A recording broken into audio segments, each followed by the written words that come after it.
May gagalit ka ba o ginawan ka ng masama na wala kang kasalanan, o may taong inggitiro sa inyo, or ang taong may inggit sa inyo at gusto mo ito na maturuan ng leksyon, kung lalo na kapag ito ay sobrang mapagmataas dahil ito ay mapera. Bulaklak galing sa sementeryo ang ating gamitin dito. Hello mga guys, kumusta kayo? Panibagong araw, panibagong video na naman tayo. And sa araw na ito ay isa na naman video ang aking ituturo sa inyo na simpleng gabay o simpleng pamamaraan na makakatulong sa atin. At bago ang lahat, gusto ko lang mag-disclaimer sa mga taong hindi naniniwala at hindi gusto ang mga kagaya nitong video. Please skip this video and maghanap kayo ng videos na gustong gusto nyo, dahil ang video na ito ay para lamang ito sa mga taong naniniwala and gusto mag-try.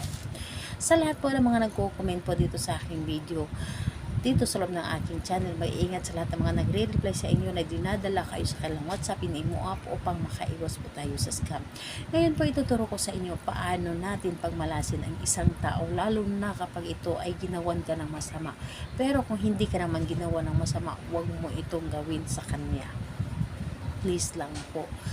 Kung sa tingin niyo ay sobrang ang sama na talaga ng ugali niya and sobrang sagad ka na talaga, yung hindi mo na kaya na yung mga ginagawa nila sa inyo, kung gusto mo na malasin sila sa buhay nila, or malasin sila sa hanap buhay nila, kung ano man yung gusto nila or negosyo nila, gawin mo ito para sa kanya. And pwede mo itong gawin sa kahit sinong tao, basta ito ay nakagawa ng kasalanan sa inyo. Pero kung wala itong kasalanan sa iyo, huwag mo itong gawin sa kanya. Sa tao lamang na meron siyang kasalanan sa inyo. Pero kung wala, huwag na po. So ganito po, ang dapat lamang natin ditong gamitin is bulaklak. Bulaklak po na nanggaling sa sementeryo.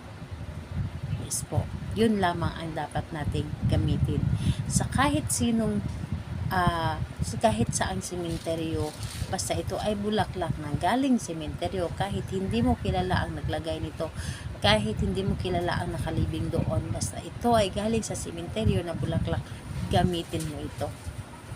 So ngayon po, kapag ready na yung bulaklak, ang gagawin mo lamang, napakadali lamang, and dapat handa ka sa iyong sarili. Buo ang inyong loob sa paggawa nito. So, ngayon, ang dapat mong gawin doon sa taong sobrang nakapanakit sa iyo, yung taong sobrang nasasaktan ka dahil ginawan ka na hindi maganda, ginawan ka ng yung tipong wala ka namang kasalanan sa kanila, pero ginawan ka ng hindi mabuti, gawin mo ito. Kunin mo yung bulaklak galing sa sementeryo, kahit isa lang. Bulaklak na galing sa sementeryo, at ilagay mo doon sa kanyang bahay. Ibaon mo sa loob, ibaon mo doon sa bahay nila. Or kung halimbawa meron silang tindahan, ibaon mo doon sa gilid ng kanilang tindahan or sa loob ng kanilang tindahan, o di kaya ilagay mo ito sa loob ng kanilang bahay. And pagkabaon mo nito, or ilagay mo ito doon sa loob ng kanilang bahay, halimbawa ay nakakapasok ka sa kanilang bahay, ilagay mo ito doon sa mga sulok-sulok po. Ilagay mo ito sa itim na tela, or di kaya itim na pangbalot lamang, or kahit silopin na itim, yung hindi makikita ang bulaklak.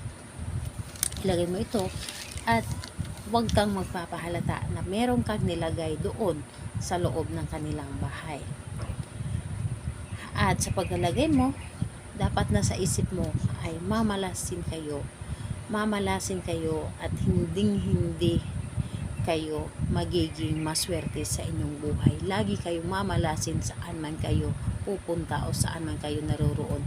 Yun lamang ang inyong gagawin. Napakadali at napakasimple lamang. Again po, huwag mo itong gawin sa taong mabuti naman sa inyo. Pero yung taong ginawan kayo ng masama, na wala naman kayong kasalanan, gawin ninyo ito. So, yun lamang ang dapat nating gawin. Basta po, yun po ang lagi kong bilin. Huwag ninyo itong gawin sa taong walang kasalanan sa inyo. So, ayun po, sa kahit anong araw at oras, pwedeng-pwede mo itong gawin sa kanila or ilagay sa kanila.